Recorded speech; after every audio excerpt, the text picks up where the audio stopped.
ಕಿತ್ತಂಡೂರು ವೆಂಕಟರಾಮ್ ಅವರ ಸಾರಥ್ಯದಲ್ಲಿ ನಡೆಯುತ್ತಿರುವ ಪಂಚ್ ಟಿವಿಗೆ ಸ್ವಾಗತ. ಕೋಲಾರ ಎಪಿಎಂಸಿ ಮಾರುಕಟ್ಟೆ ದಕ್ಷ ಅಧಿಕಾರಿ ಕಾರ್ಯದರ್ಶಿ ವಿಜಯಲಕ್ಷ್ಮಿ ವಿರುದ್ಧ ವ್ಯಾಪಾರಿಗಳಿಂದ ಭ್ರಷ್ಟಾಚಾರ ಆರೋಪ. ದಲಿತ ರೈತ ಮಹಿಳಾ ಸಂಘಟನೆಗಳಿಂದ ತೀವ್ರ ಖಂಡನೆ.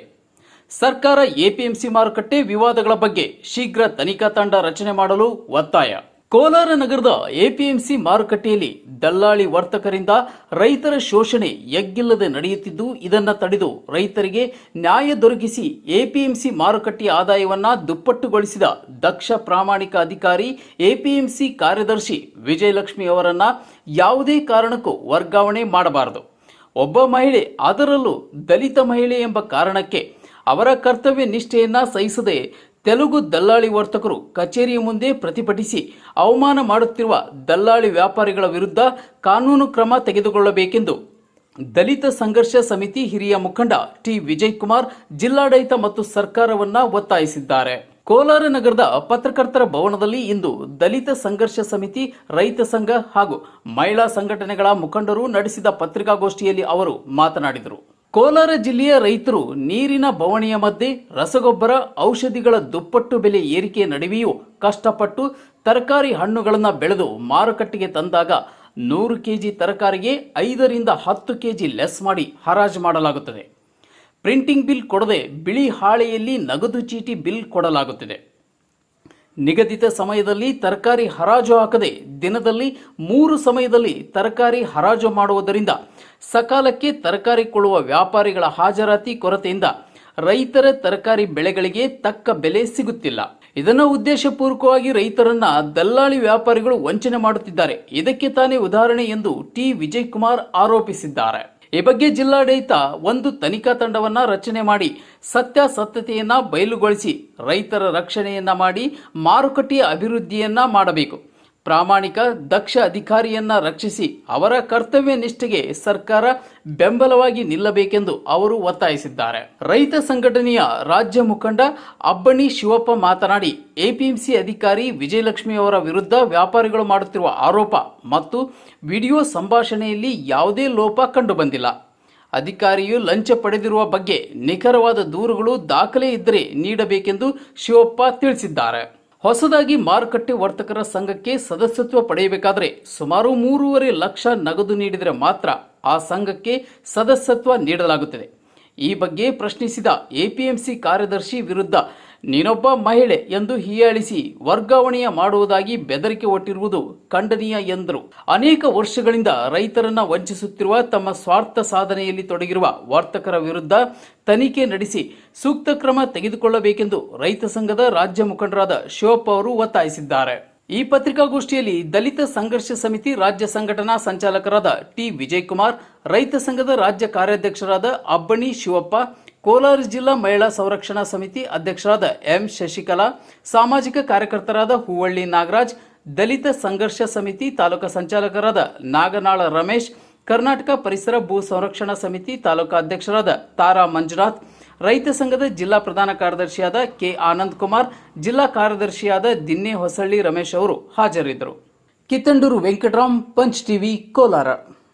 ಒಂದು ಸಭೆ ಕರೆದಿದ್ರು, ಸಭೆ ಕರೆದು ಮತ್ತೆ ಅದು ಪೋಸ್ಟ್ ಪೋನ್ ಮಾಡೋದು. ನಮ್ಮನ್ನು ಕರೆದಿದ್ರು ಆ ಸಭೆಗೆ. ಆ ಸಭೆ ಕರೆದು ಜಿಲ್ಲಾಧಿಕಾರಿಗೆ ಬರ್ತಾ ಇಲ್ಲ ಅಂತ ಹೇಳಿ ಪೋಸ್ಟ್ ಪೋನ್ ಮಾಡೋದು. ನಾವೆಲ್ಲ ಸಭೆಗೆ ಹೋಗಿ ವಾಪಸ್ ಬಂದ್ವಿ. ಜಿಲ್ಲಾಧಿಕಾರಿಗಳನ್ನ ಒತ್ತಾಯ ಮಾಡಬೇಕು. ತಿಂಗಳು ಒಂದು ಸಭೆನಾದ್ರೂ ಮಾಡಬೇಕು. 6 ತಿಂಗಳಿಂದ ಸಭೆ ಇಲ್ಲ ಅಂತಂದ್ರೆ ಏನದ ಅರ್ಥ? ಡಿಸಿ ಹತ್ರ ಮಾತಾಡ ಸರ್. ನೀವು ರೈತರ ಅಂತ ಇದ್ರಲ್ಲ ಸರ್, ಶನಿವಾರ ರಜೆ ಇರೋದು ನಿಮ್ಗೆ ಗೊತ್ತಿಲ್ವ ಸರ್? ಗೊತ್ತಿದೆ ಸರ್. ಇವತ್ತಿಂದ ರಜೆ ಹಾಕಿರೋದಲ್ಲ. ಒಂದು ನಿಮಿಷ ಸರ್, ಕೇಳಿ ಕೇಳಿ ಸರ್. ಒಂದು 10 ಮೆಣಸಿನಕಾಯಿ ಇದೆ. ಒಂದು ಮೆಣಸಿನಕಾಯಿ ಏನ್ ಮಾಡಕತ್ತಿದೆ ಸರ್? ಅಲ್ಲೆಲ್ಲ ಭ್ರಷ್ಟರುಗಳು, ಎಲ್ಲರೂ ಭ್ರಷ್ಟರುಗಳು. 10 ಜನ ಅವ್ರ ಮಾತು ಕೇಳ್ತಾರೆ, ಒಬ್ಬರು ಮಾತು ಯಾಕೆ ಹಂಗಾಗ್ಬಿದೆ ಸರ್. ನೀವೆಲ್ಲ ಎಲ್ಲನ ಒಂದು ಹೇಳಿಕೆ ಕೊಟ್ಟಿದ್ದೀರಾ ಈ ತರ ಶನಿವಾರ ಸರ್? ನನ್ಗೆ ಗೊತ್ತಾಗಿದ್ದು ಕೇಳಿದೆ. ನಾನು ಏನಂದ್ರೆ ನಾನು ಮೊನ್ನೆ ಹಾಲು ಇದ್ದು ಯಾವಾಗಲೂ ನಾನು ಆಗ್ತಾ ಇಲ್ಲ. ತರಕಾರಿ ಆಗಿದೆ ಕೇಳಿ ಸರ್. ಬದನೆಕಾಯಿ ಇವಾಗ ಇದೆ. ನಾನು ಬದನೆಕಾಯಿ ಬೆಳೆದೆ. ನಾನು 2 ಎಕರೆ ಬದನೆಕಾಯಿ ಬೆಳೆದೆ. ಒಂದು ಬಿಳಿ ಬದನೆಕಾಯಿ, ಒಂದು ಸರ್ ನಾಮದಾರಿ ಅಂತ ಬೆಳೆದೆ ಸರ್. ಅಲ್ಲಿ ಎತ್ಕೊಂಡು ಹೋದ್ರೆ ಕೇಳೋರೇ ಇಲ್ಲ ಸರ್. ಬೆಳಿಗ್ಗೆ 4 ಗಂಟೆ ಅಂತಾರ. ಮಧ್ಯಾಹ್ನ 1 ಗಂಟೆ 11 ಗಂಟೆಗೆ ಅಂತಾರೆ, ಸಾಯಂಕಾಲ 4 ಗಂಟೆ ಅಂತಾರೆ. ಅಲ್ಲೇ ಇರ್ಬೇಕು ಸರ್, ಅದರಲ್ಲಿ ಹಾಕೊಂಡು ಕೇರೆ ಮಾಡಲ್ಲ ಸರ್. ಅಲ್ಲಿ ಆವಾಗ ನಮ್ಗೆ ಏನಪ್ಪ ಇಷ್ಟು ಚೆನ್ನಾಗಿದ್ದೀವಿ, ಇಷ್ಟು ಬೆಸ್ಟ್ ಚೆನ್ನಾಗಿದೆ ಸರ್. ಕಲೆಗೆ ಯಾರಿಗೂ ಅಲ್ಲೇನೋ ಕೊಟ್ಬಿಟ್ಟೆ ಸರ್, 10 ರೂಪಾಯಿ ಕೆಜಿಗೆ. ನಾನು ಅನುಭವ ಬರ್ಬೇಕಾದ್ರೆ ನಾನು ಬೈತಾ ಅನ್ನೋದಕ್ಕೆ ಪ್ರೂವ್ ನಮ್ಮ ತೋಟ ಬಂದ್ಬಿಡಿ. ನಾನು ಇವಾಗ 2 ಎಕರೆ ಎಲ್ಲಿದೆ, ಏನೆಲ್ಲ ಬಿಟ್ಬಿಟ್ಟಿದ್ದೀನಿ. ಅಲ್ಲ, ರಾಜ್ಯದಲ್ಲಿ ಬೇರೆ ಕಡೆ ಎಲ್ಲ ಇದೆಯಾ ಶನಿವಾರ? ಇಲ್ಲ, ಎಲ್ಲ ಕಡೆ ಇಲ್ಲ. ಮುಂದೆ ಯಾವ ಮಾರ್ಕೆಟ್ ಅಲ್ಲೂ ರಜಾ ದಿವಸ ಅಂತೂ ಇಲ್ಲ. ಯಾಕಂದ್ರೆ ಇದು ಪ್ರೆಷಬಲ್ ಗುಡ್ಸ್, ಯಾಕಂದ್ರೆ ಹಸಿ ತರಕಾರಿ ಆಗಿರೋದ್ರಿಂದ ಯಾವುದೇ ಕಾರಣಕ್ಕೂ ರಜಾ ಘೋಷಣೆ ಮಾಡಬಾರ್ದು ಅಂತಾನೆ ಇದೆ. ಇವರು ಅನಾಥರೈಸ್ ಆಗಿ ಇವರು ಒಂದು ಸಂಘ ಮಾಡ್ಕೊಂಡ್ಬಿಟ್ಟು ನಮ್ಮ ಸಂಘನೇ ಹೇಳಿದ್ದೆ ಫೈನಲ್ ಅಂತ ಹೇಳೋದಿದೆಯಲ್ಲ, ಅದು ತಪ್ಪು. ಯಾಕೆಂತಂದ್ರೆ ಅವ್ರಿಗೆ ವ್ಯಾಪಾರ ನಿಮ್ಗೆ ಯಾರಿಗೆ ಇಷ್ಟ ಇಲ್ಲೋ ಅವರು ಅವತ್ತು ರಜಾ ತಗೊಳ್ರಿ. ಇಷ್ಟ ಇರೋರು ವ್ಯಾಪಾರ ಮಾಡೋದಕ್ಕೆ ಬಿಡ್ರಿ. ನೀವು ಕಂಡೀಷನ್ ಮಾಡಿ ಅವ್ರನ್ನೂ ಸಹ ವ್ಯಾಪಾರ ಮಾಡ್ದಂಗೆ ತಡೆಯೋದಿದೆಯಲ್ಲ, ಅದು ತಪ್ಪು ಅಂತ ನಾವು ಹೇಳ್ತೇವೆ. ಅದಕ್ಕೆ ಇದೆಲ್ಲ ಪ್ರಶ್ನೆಗಳು ಕೇಳಿದಕ್ಕೆ ಆಯಮ್ಮನ ಮೇಲೆ ಇಲ್ಲಿದ್ದೆಲ್ಲ ಮಾತಾಡ್ತಾರೆ. ಅದಕ್ಕೆ ನಾನೇನು ಹೇಳೋದಂದ್ರೆ, ಅಲ್ಲಿ ಒಬ್ಬ ದಲಿತ ಹೆಣ್ಮಗಳು ಇರೋದು, ಮಾನಸಿಕವಾಗಿ ಅಲ್ಲಿ ಧರಣ ಮಾಡೋದಿದೆಯಲ್ಲ, ಅದು ಕೂಡ ತಪ್ಪು. ಯಾರೇ ಹೆಣ್ಮಕ್ಳು, ಯಾಕಂದ್ರೆ 2ನೇ ದರ್ಜೆಯವರು ಹೆಣ್ಮಕ್ಳು, ಯಾವ ಜಾತಿಯ ಹೆಣ್ಮಕ್ಳನ್ನಾಗಿ, ಬಟ್ ಅದನ್ನ ಅನ್ನೆಸರಿಯಾಗಿ ಬೇರೆ ಟ್ರಾನ್ಸ್ಫರ್ ಮಾಡಿಸಿ. ಆಮೇಲೆ ಇಲ್ಲಾಂದ್ರೆ ಅಲ್ಲಿ ಹೋಗಿ ಇವರು ಜಿಲ್ಲಾಧಿಕಾರಿಗೆ ಕೊಡಿ, ಆಯಮ್ಮ ಅಲ್ಲೇ ಧರಣ ಮಾಡೋದು, ಆಯಮ್ಮ ಗಲಾಟೆ ಮಾಡೋದು, ಅಡ್ಡ ಮಾಡೋದು. ಮತ್ತೆ ಇದು ಅದಕ್ಕೆ ಈ ಸರಿ ಏನು ಆ ಥರ ಮಾಡಿದ್ರೆ, ಅಥವಾ ನನ್ನ ಪ್ರಕಾರ ಆದ್ಮೇಲೆ ದಲಿತ ದೌರ್ಜನ್ಯ ನಿಯಂತ್ರಣ ಕಾಯ್ದೆ ಪ್ರಕಾರ ಕಾನೂನು ತಿಳ್ಕೊಳ್ಬೇಕು ಅಂತ ನಾನು ಗೊತ್ತಾಯ್ತು ಸರ್. ಸೀರಿಯಸ್ ಆಗಿ ಹೇಳ್ತೇನೆ. ಯಾವುದೇ ಹೆಣ್ಮಗು ಎಲ್ಲ ಆಗ್ಬಾರ್ದು ಸರ್. ಒಬ್ಬ ಆಡಳಿತ ಮಾಡಕ್ ಬಿಡಿ, ಕರೆಕ್ಟ್ ಆಗಿದ್ರೆ. ಇಲ್ಲ ಅಂದ್ರೆ ಶಾಸಕ ಜಿಲ್ಲಾ ಆಡಳಿತ ಇದೆ, ಜನಪ್ರತಿನಿಧಿಗಳಿದ್ದಾರೆ. ಇಲ್ಲಿ ಕೊತ್ತೂರು ಮಂಜುನಾಥ್ ಇದ್ದಾರೆ, ಬಹಳ ಶಾರ್ಪ್ ಆಗಿ ಮಾತಾಡ್ತಾನೆ, ಗಬ ಗಬ ಮಾತಾಡ್ತಾನೆ, 1 ಸೆಕೆಂಡ್ 1 ಮಾತಾಡ್ತಾನೆ.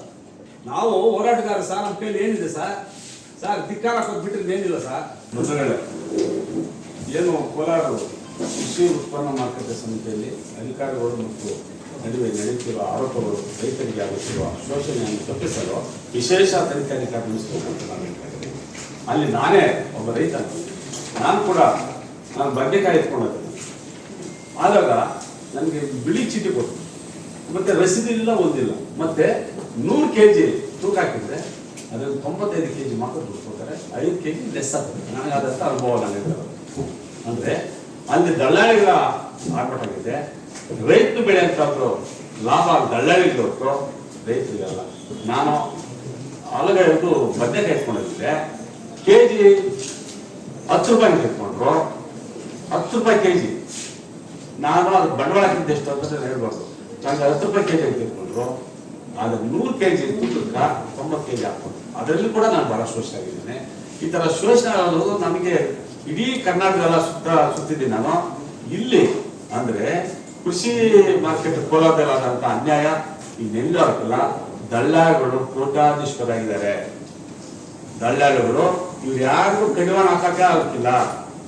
ಯಾರು ಜನಪ್ರತಿನಿಧಿಗಳು ಕೂಡ ಅವ್ರ ಪರ ಮಾತಾಡ್ತಾರೆ, ದುಡ್ಡಿದೆ ಅಂತ ಹೇಳ್ತಾರೆ. ಇಲ್ಲಿ ಕೋಲಾರಲ್ಲಿ ದುಡ್ಡಿರೋರಿಗೆ ಎಲ್ಲಾ ಮಾನ್ಯತೆ.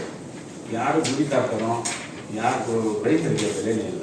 ರೈತರಿಗೆ ಹೊತ್ತು ಶೋಷಣೆಗೊಳಗಾಗಿರ್ತಾರೆ, ರೈತರು ಆತ್ಮಹತ್ಯೆ ಮಾಡ್ಕೊಳ್ತಾರೆ. ಅಂದ್ರೆ ಲಾಭ ಯಾವ ಬರೋಕ್ಕಿಲ್ಲ, ಅವ್ರು ಸಾಲಗಾರ ಆಗ್ತಾರೆ. ಸಾಲಗಾರರಾಗಿ ನಾವು ಮನೆ ಹತ್ರ ಸಾಲಗಾರ ಬರ್ತಾರೆ, ಅವ್ರು ಹೇಳ್ಬಾರ್ದು, ಎಲ್ಲಾನು ಕೇಳ್ತಾರೆ. ಸಾಲಗಾರ ಮನೆ ಹತ್ರ ಸಾಲ ಮಾಡಿದ್ರೆ ನಾವು ಕೈ ಬಸ್ಲಾಗ ತಗೊಂಡಿರ್ತೀವಿ, ಕಾಸು ಕೊಡೋದು, ಇಷ್ಟು ದಿವಸ ಕೊಡೋದು ಕೊಡೋಕ್ಕಾಗೋದಿಲ್ಲ, ಲಾಭ ಬರೋದಿಲ್ಲ. ಅವಾಗ ಸಾಲಗಾರ ನಮ್ಮ ಮನೆ ಹತ್ರ ಎಲ್ಲರನ್ನೂ ಕೇಳ್ತಾರೆ. ನಾನು ಮಾತನ್ನ ಹೇಳ್ತೇನೆ ಅಂದರೆ ನಾನು ಹಳ್ಳಿಯ ಭಾಷೆನ ಯೂಸ್ ಮಾಡ್ತೀನಿ ಅನ್ನೋದನ್ನು ಕೂಡ ಬೇಜಾರು. ಎಲ್ಲರೂ ಕೇಳಿ ಮನೆಯವ್ರಲ್ಲ, ಎಲ್ಲರೂ ಕೇಳಿ ದುಡ್ಡು ಕೊಡೋದು. ಅವಾಗ ಮನೆ ಬಿಟ್ಟು ನಾವು ಸುಮಾರು ನಾನು ಅನುಭವಿಸಿರೋದು, ಬೆಳಿಗ್ಗೆ 4 ಗಂಟೆಗೆ ಹೋಗ್ಬಿಟ್ಟಿದ್ದೆ, ಯಾರು ಸಾಲಗಾರ ಬರ್ತಾರೆ. ತಿರುಗಿ 12 ಗಂಟೆ ಮನೆ ಮಲ್ಕೊಂಡಿದ್ದೆ. ಈ ಸ್ಥಿತಿ ಏನಿದೆ, ಅಲ್ಲಿ ನೋಡಿದ್ರೆ ಅಲ್ಲೂ ಲಾಭ ಇಲ್ಲ, ಬೆಳೆಗೂ ಲಾಭ ಇಲ್ಲ. ಇಲ್ಲಿ ನೋಡಿದ್ರೆ ಮಾರ್ಕೆಟ್ ತರ್ತೀರಿ, ಇಲ್ಲಿ ಹೋಗಿದ್ರೆ ಬೆಲೆನೇ ಇಲ್ಲ. ನಮ್ಮ ರೈತರ ಬೆಲೆ ಆಗೋದಿಲ್ಲ, ಬೆಲೆನೇ ಇಲ್ಲ. ಅವರು ಶನಿವಾರ ರಜಾ, ಶನಿವಾರ ಎತ್ಕೊಂಡು ಹೋದ್ರೆ ಮಾನ್ಯ ಎತ್ಕೊಂಡು ಹೋದ್ರೆ ಏನ್ ಕಾಯಿ ಕಿತ್ತಿರ್ತೀರಿ, ಅದು ಕುದಿಸ್ಬಿಡ್ತದೆ. ಅದನ್ನ ಬೆಲೆ, ಅದು ತೂಕ ಕೂಡ ಕಮ್ಮಿ ಆಗ್ತದೆ ಮತ್ತು ಕೊಡ್ತೋಗ್ತದೆ. ಇಂಥ ಅನಾಹುತಗಳಾಗಿದೆ.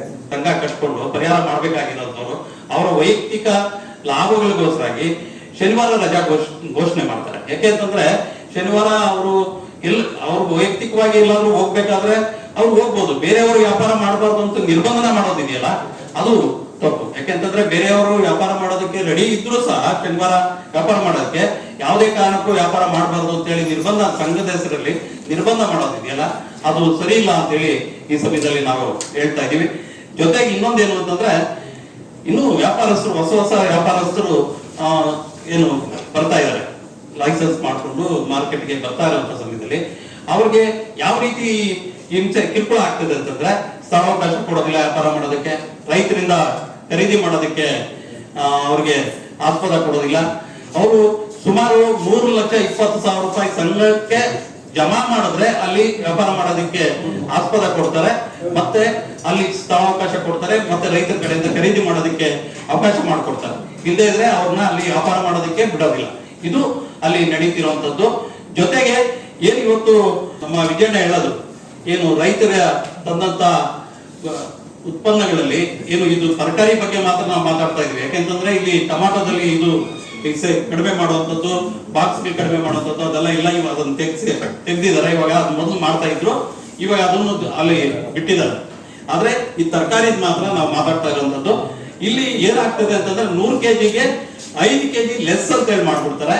ಆದ್ರೆ ವ್ಯಾಪಾರಸ್ಥರು ಕೊಡುವಂತ ಸಮಯದಲ್ಲಿ ಆ 100 kg ಬೆಲೆನ ಇಟ್ಟಿರುವಂತ ಡಿಮ್ಯಾಂಡ್ಸ್ 10 ದಿವಸದ ಒಳಗಡೆ ಏನಾದ್ರು ಮಾಡ್ಲಿಲ್ಲ ಅಂತಂದ್ರೆ ಇದನ್ನ ನಿವಾರಣೆ ಮಾಡಿ, ಒಂದು ಸಮಿತಿ ಮಾಡಿ, ಒಂದು ಸಭೆ ಮಾಡಿ, ನಮ್ಗೆ ಒಂದು ಆಶ್ವಾಸನೆ ಕೊಟ್ಟು ಮಾಡಲಿಲ್ಲ ಅಂತಂದ್ರೆ ಒಂದು ಬೃಹತ್ ಆದಂತ ಒಂದು ಪ್ರತಿಭಟನೆ ಜಿಲ್ಲಾಧಿಕಾರಿ ಕಚೇರಿಯಿಂದ ಮಾಡೋದಕ್ಕೆ ನಾವು ರೆಡಿ. ಆಮೇಲೆ KDP ಮೀಟಿಂಗ್ ಸರ್ ಗೆಲ ಮಾಡ್ತೀವಿ. ಇದು ಚುನಾವಣೆ KDP ಮೀಟಿಂಗ್ ದಿವಸ 100% ನಾವು ಆಮೇಲೆ ಪ್ರತಿಭಟನೆ ಮಾಡೋದಂತೂ ಉಸ್ತುವಾರಿ ಮಂತ್ರಿ ಗೆಲ ಮಾಡ್ತೀರಿ.